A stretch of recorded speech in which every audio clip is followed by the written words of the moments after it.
오늘 말씀은 출애굽기 2장 11절부터 22절에 있는 말씀으로 제목은 모세도 결혼했다 은혜로, 모세도 결혼했다 은혜로 라는 제목으로 하나님 말씀 증거하겠습니다.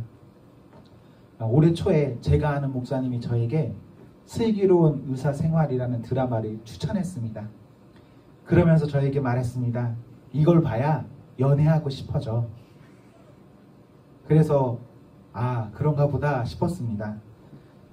몇 달 후에 청년들이 모여서 이야기를 하다가 드라마 이야기가 나왔는데 그 중에 한 청년이 또다시 슬기로운 의사생활을 추천했습니다. 이 드라마가 시즌 1이 있고 2가 있는데 그래서 모두 봤습니다. 꽤나 유명한 드라마라서 보신 분이 많을 텐데 저는 이걸 보면서 묻고 싶었습니다. 이걸 보면 도대체 무슨 생각이 들어? 보신 분들 이거 많이 봤을 거예요. 보시면서 어떤 생각이 드셨습니까? 저는 이 드라마를 보면서 크게 두 가지 생각이 들었는데, 먼저는 이건 판타지다. 모두들 실력 있고 친구면서 휴머니스트고 심지어 즐길 줄도 알아. 이게 가능하나? 라는 생각이 들었고, 또 하나 든 생각은 다들 결혼한 애입니다. 다들 결혼한 애 이 생각을 하는데 기분이 확 나빴습니다. 왜 기분이 나빴냐면 단순히 드라마의 사람들이 연애하고 결혼해서 기분 나쁜 게 아니라 드라마의 주인공들을 보면 이혼하고도 한참 어린 여자애랑 초혼하는 사람도 있고요. 이혼하고 애도 있는데 초혼하는 사람도 있어요. 이런 두 케이스를 보면서 한 번도 못하는 사람도 있는데, 야, 이렇게 결혼을 할 수 있냐? 이건 현실에서 불가능한 판타지다 라는 생각이 들었습니다. 여러분은 이런 드라마 보면서 어떤 생각이 드세요? 저처럼 막 그 어두운 생각이 드시나요? 아니면 막 밝고 아름답고 사랑스럽나요? 아마 여러분들은 후자겠죠? 밝고 사랑스럽고 좋을 거예요. 오늘 본문도 여러분 보시면 유명한 내용이죠. 익숙할 겁니다. 그래서 뭐 어려운 내용이 없기 때문에 누군가에게 이 내용 있고 어떤 내용인 것 같아 한번 요약해 볼래라고 하면 대충 이렇게 요약이 가능한 그런 본문입니다. 여러분은 오늘 본문을 보면서 어떤 내용이 눈에 들어오십니까? 한 구절만 콕 찍으라면. 저는 이 본문을 보면서 21절이 보였습니다. 21절을 보면서 이런 생각을 했습니다. 세상에 모세도 결혼하는구나. 뭐 당연한 것 같지만 모세의 상황이 결혼할 상황입니까? 아니죠.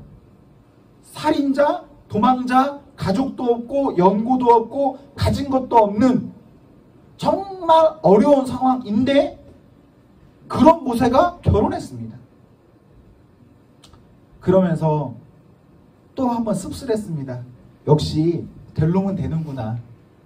안 되는 놈은 안 돼도 될 놈은 되는구나. 뭐 이런 생각이 들었습니다. 오늘 본문에서 모세는 뭔가 될 것만 같은 때 되지 못했습니다. 그리고 이제는 뭔가 되지 못할 때, 아주 힘들 때, 위기에 처했을 때, 자기 힘은 하나도 없을 때 하나님 은혜로 새 인생을 시작합니다.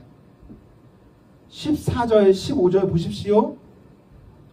원래 모세는 애굽에 붙잡혀 죽어야 합니다. 그런데 모세가 애굽을 탈출하죠. 이런 일들도 우리는 뭐 당연하다라고 생각할 수 있지만 모세가 애굽에서 살아서 안전하게 그 곳 밖을 나가는 것 은혜입니다. 여러분 한번 생각해 보세요. 10절에 모세는 애굽의 왕자입니다. 14절에 왕자가 사람 한 명 죽였습니다. 큰일인가요? 그리고 노예인 사람이 와서 당신이 사람 죽였네요 라고 말했을 때 이것 때문에 왕자가 두려워해야 할까요? 내가 사람 한 명 죽여도 아무 문제 없죠. 그리고 누군가 나에게 협박하러 와도 또 죽여버리면 되죠. 왜? 왕자인데. 그런데 모세가요, 두려워해요. 15절에 보시면 바로가 모세를 죽이려 하지 않습니까? 그렇다면 이 내용에서는 모세가 사람을 죽였기 때문에 두려워하고 도망가는 게 아닙니다. 왜 도망가냐면 모세는 정치적으로 주목받는 인물이에요. 왕권에 오를 수 있는 사람. 그렇기 때문에 왕의 입장에서, 후계자의 입장에서는 왕권에 도전하는 사람을 주목하여 보고 그 사람이 어떤 일을 벌이면 그 사람에 대해서 어떻게 해야 하죠? 정리해야겠죠. 모세는 이런 상황이기 때문에 실수했고 그 실수 때에 왕의 눈을 피해서 도망가는 것, 이거 아주 어려운 일이에요. 그런데 감사하게도 모세는 살았습니다. 모세는요, 은혜로 갓난아기 때에도 물에서 건진 바 되어 살았고, 또한 이렇게 장성한 후에도 은혜로 죽을 길에서 피할 길을 얻어서 살았습니다. 모세는요, 태어날 때도 장성했을 때도 은혜로 살았습니다. 여러분 이거 아십니까? 모세의 인생에 보면요, 이스라엘의 역사도 알 수 있습니다. 이런 거예요. 처음에 모세가 타의에 의해서 홀로 물에서 건진 바 되었죠. 그럼 이후에 모세는 어떻게 되냐? 하나님에 의해서 민족 모두와 함께 물에서 건진 바 됩니다. 또 처음 모세는 타의에 의해서 홀로 출애굽합니다. 오늘처럼 도망가잖아요. 그런데 이후에 모세는 어떻게 됩니까? 하나님에 의해서 민족 모두와 함께 출애굽합니다. 우리는 모세 한 사람만 보지만 모세의 인생을 보고 그 인생을 이스라엘 역사와 연결해 보면 모세 한 사람이 작은 이스라엘이에요. 그래서 모세의 인생을 자세히 보면 이스라엘이 잘 확인해 볼 수가 있습니다. 모세의 인생에 보면요, 그냥 일어나는 일은 하나도 없는 겁니다. 우리도 우리의 인생 가운데 어떠한 일이 일어나는 것, 그냥 아무렇게나 일어나는 것 하나도 없습니다. 우리의 과거나 우리의 현재를 보면 무엇을 알 수 있을까요? 하나님께서는 우리의 미래도 지금 보여주십니다. 과거와 현재는 미래로 이어집니다. 여러분, 그렇기 때문에 지금 오늘을 살아갈 때 우리가 마귀와 자기 스스로에게 갇혀서 어두운 결과로 가는 길에 서면 안 됩니다.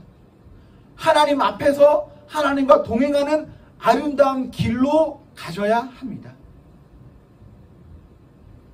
오늘 제가 시작 부분을 결혼으로 언급했습니다.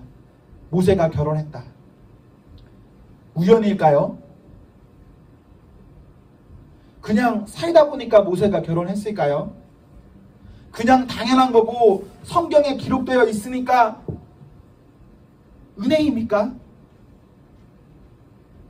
그냥 쉽게 은혜라 말하면 간단하지만 오늘 본문을 보시면 모세의 결혼도 철저한 하나님의 계획하심이 있습니다. 하나님께서는 모세를 향한 뜻이 있으셨고 그렇기에 결혼에 있어서도 준비하셨습니다. 자, 본문을 보세요. 어떤 준비를 하셨을까요?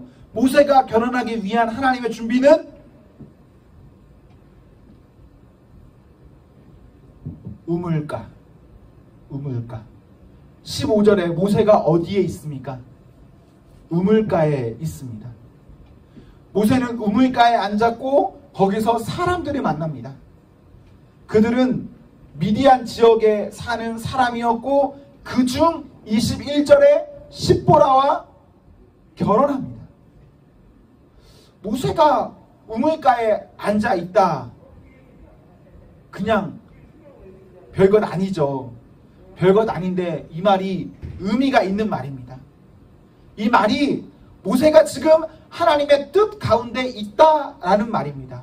왜냐하면 창세기 24장에서 이삭이나 창세기 29장에서 야곱을 보시면 모세의 조상들, 이스라엘의 지도자 족장들이라고 하는 사람들 결혼을 어떻게 하게 될까요?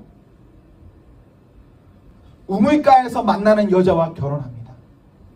그래서 모세가 지금 우물가에 있고 우물가에서 여자를 만났다는 것 자체는 하나님께서 그들의 조상에게 이끄신 길을 모세에게도 똑같이 보여주신다라는 말씀이 됩니다. 하나님께서는 우물가에서 특별한 만남을 갖게 하셨고 모세 역시 하나님께서 원하시는 그 길 가운데 가게 되는 것입니다.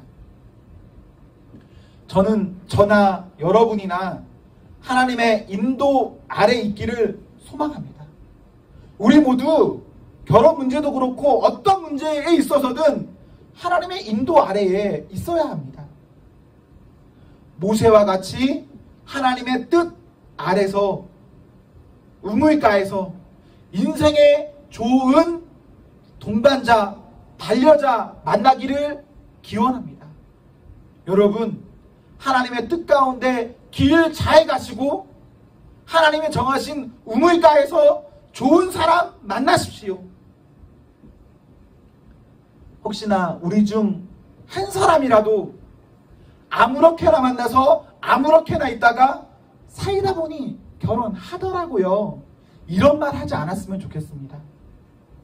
하나님 앞에서 과거를 잘 살고 오늘을 잘 살아서 특별히 현재를 잘 살아서 하나님 주시는 미래를 같이 살아가십시오.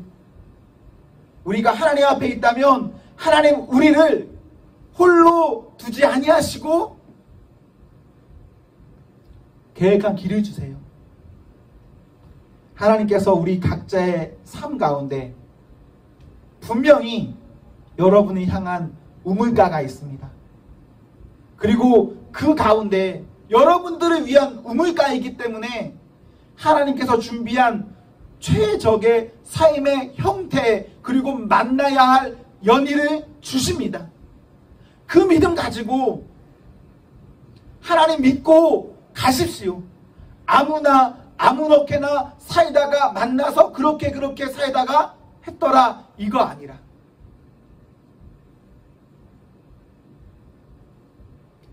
우리 지금까지 살아온 것보다 앞으로 만날 사람이 아주 중요한 거 아시죠? 공감하시죠? 지금까지 여러분이 했던 그 어떤 수고보다 앞으로 이 수고가 훨씬 중요한 수고입니다. 그렇기 때문에 내 뜻, 우리 부모의 뜻, 사람의 뜻을 가지고 정말 중요한 결정하겠다라고 하지 마시고 하나님이 주시는 우물가에서 하나님이 정하신 사람 만나서 나는 길 가겠습니다라는 마음으로 지금을 사셔야 합니다. 저는 여러분에게 권면합니다. 여러분, 예수님 잘 믿으십시오.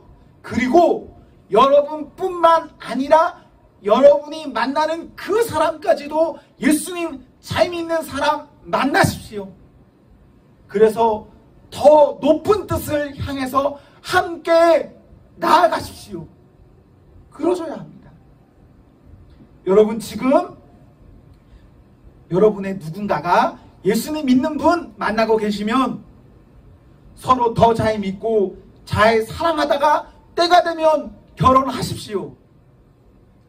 준비가 돼서 결혼하라는 거 아닙니다. 때가 되면 결혼하는 겁니다. 그리고 내가 만나는 사람이 예수님 믿는 사람 아니다. 여러분 두 가지 길이 있습니다. 첫 번째 어떤 길일까요? 헤어지는 길입니다. 두 번째는 어떤 길일까요? 다음 주부터 함께 예배 드리는 겁니다. 그럼 다음 주부터 함께 예배 안 드리면 어떻게 하죠? 헤어지는 겁니다. 앞으로의 시간이 아니에요. 당장 다음 주. 우리가 앞으로의 삶에서 그리고 지금의 삶에서 누군가를 만난다면 곁에 있는 아무나 만나지 마시고 꼭 곁에 있는 예수님 믿는 사람 만나야 합니다. 아주 중요한 문제예요. 사람이 없어요 라고들 많이 말하는데 사람이 많고 적음은 중요하지 않습니다. 우리 한 사람과 결혼할 거 아닌가요? 그리고 그 한 사람과 평생 살 거 아닌가요? 그러면 나에게 맞춰진 딱 한 사람이 중요하지 많은 사람이 필요하지 않아요. 그리고 많은 사람이 있다라고 쳐요. 그 많은 사람이 내 거라는 확신은 어떻게 될 수가 있어요? 적합한 한 사람을 위해서 기도해야지 넓은 시장을 기도하며 그것을 바라시면 안 됩니다. 하나님 앞에 믿음이라는 그 기본 베이스를 가지고 하나님 믿는 사람, 그 사람 만날 수 있게 해주세요라는 그것 가지고 나아가십시오. 마음속으로 대답해 보세요, 여러분.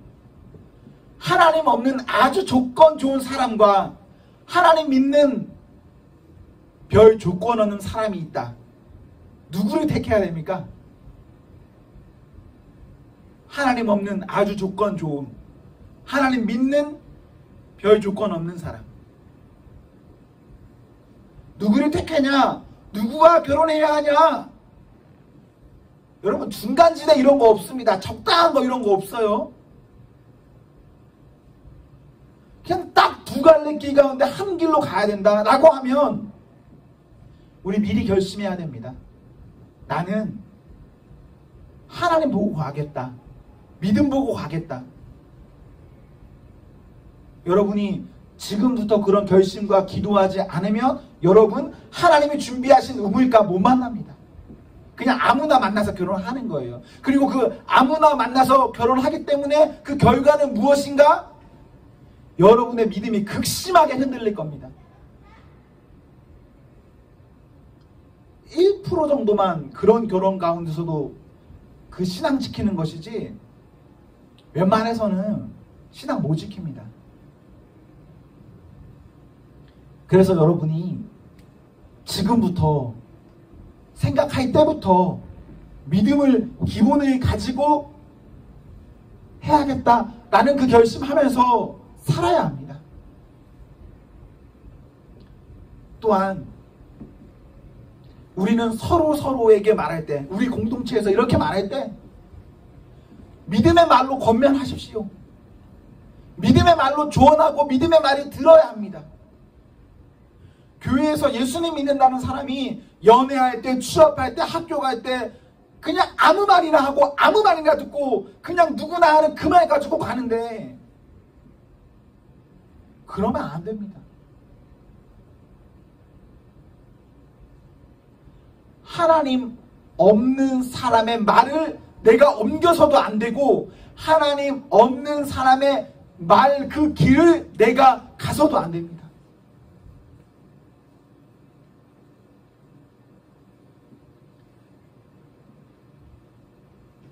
하나님 말씀이 판타지 같아 보여도 그 판타지 믿고 가십시오.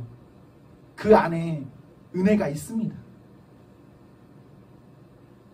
그리고 저는 이제 목사된 입장에서 여러분에게 이런 부탁하고 싶어요. 나중에 여러분이 결혼할 때가 되면 기독교식으로 하게 되면 교회 목사님에게 주례를 부탁할 겁니다. 그렇죠? 그럼 여러분 적어도 목사에게 와서 주례 부탁할 거면 남자든 여자든 둘 다 믿는 사람이 있다 목사에게 와서 주례 부탁하는 겁니다. 만약에 한 사람만 믿는 상태에서 주례 부탁하면 자 목사가 결혼식 가서 주례합니다. 그럼 뭘 축복해 줘야 됩니까? 오늘날 교회의 현실 제도가 목사가 그런 자리에 갈 수밖에 없기 때문에 가는 것이지 사실 여러분 가면 안 돼요. 99%가 믿음의 자리에서 매우 흔들릴 가능성이 높은 결혼식에 가서 목사가 축도하는 게 그게 말이 됩니까? 그래서 여러분이 믿음으로 사셔야 되고, 여러분이 기독교식으로 정말 나는 하나님 앞에서 결혼하겠다라고 마음 잡았으면 진짜 확실한 대상 만나서 미리 성경도 같이 읽고 미리 신앙 공부도 하고, 그리고 목사님한테 가서 목사님 조언도 잘 듣고 결혼 준비하신 다음에 주례받고 축복받고 그 다음에 시작하셔야 합니다. 그래야 진짜 그게 복된 성도로서의 결혼 생활입니다. 청년 여러분, 저나 여러분이나 우리 모두 은혜로 살아야 합니다. 은혜로 되어지고 은혜로 사는 사람. 어쩌면 오늘 같은 말씀이 여러분에게 매우 무거울 수 있습니다. 왜냐하면 이 말씀 그대로 살려면 당장 헤어지거나 당장 믿는 사람 만나야 되거나 당장 내 그 옆에 있는 사람에게 엄청난 푸시를 가해야 하니까. 평소 우리가 주일로 와서 듣는 말씀 그냥 살짝 그냥 부담감 가지고 돌아가면 되는 말씀이라서 그냥 그렇게 안 살아도 사실 아무 뭐 없잖아요. 그런데 이런 말씀은 명확하게 떨어지는 게 따다다닥 보여서 여러분에게 어려운 말씀일 수 있어요. 그러나 어려운 거 해야겠죠? 여러분이 20대의 성도가 아니라 30대, 40대, 50대, 60대에도 성도로 잘 살고 싶으면 지금 잘 준비하셔야 합니다. 하나님은 우리의 모든 삶 가운데 은혜 주셔야 하고, 특별히 우리 가운데 결혼에 대해서 은혜 주셔야 합니다. 모세는 은혜로 결혼했고, 은혜로 결혼한 모세는 그 이후에 잘 살았습니다. 십보라가 모세의 인생에 어떤 도움을 주느냐? 모세를 나중에 살립니다. 모세 죽을 때. 여러분이 하나님의 뜻 가운데 우물가에서 하나님이 예비하신 그 사람 만나면 여러분 좋은 가정, 아름다운 가정, 여러분의 죽을 길에서 살릴 수 있는 사람 만납니다. 그런 좋음을 여러분이 꿈꾸신다면 은혜로 살기로 결심하시고 은혜로 사시고, 하나님 여러분에게 그 사람 주시면, 보이시면 받으십시오. 그리고 받은 것을 누리십시오. 그러면 다른 사람이 나를 볼 때는 조금 안쓰러울 수는 있습니다. 하지만 본인 스스로 그 가정에는 하나님 주시는 큰 기쁨과 복이 있습니다. 사람은 몰라도 하나님과 자신만이 아는 그 충만한 복을 여러분이 꼭 받아서 누리시기를 소망합니다. 저 역시도 사실 여러분보다 제가 더 급한 거 아시죠? 이렇게 있으면 저는 어떤 생각 드는지 아세요? 서인석이 나보다 빨리 가면 안 될 텐데. 근데 현실에서 이런 일이 일어난다니까요. 제가 24살부터 전도사했어요. 그리고 내가 그때 고등부 맡았어요. 내 아래에 있는 애들이 지금 결혼했을까요? 안 했을까요? 결혼했고 이미 애엄마, 애아빠 있어요. 그거 보면 기분이 좋을까 나쁠까? 제가 여러분보다 훨씬 급해. 훨씬 급한데 훨씬 급하다고 해도 그래도 아무렇게나 아무나 만나서 아무렇게 살 수는 없습니다. 하나님 주시는, 하나님 뜻에 있는 우물가에서 하나님 허락하시는 사람 만나서 하나님과 함께 좋은 가정 꾸려야 하는 게 저고, 그래야 하는 게 여러분입니다. 우리 은혜로 앞날 살기를 기원합니다. 기도하겠습니다.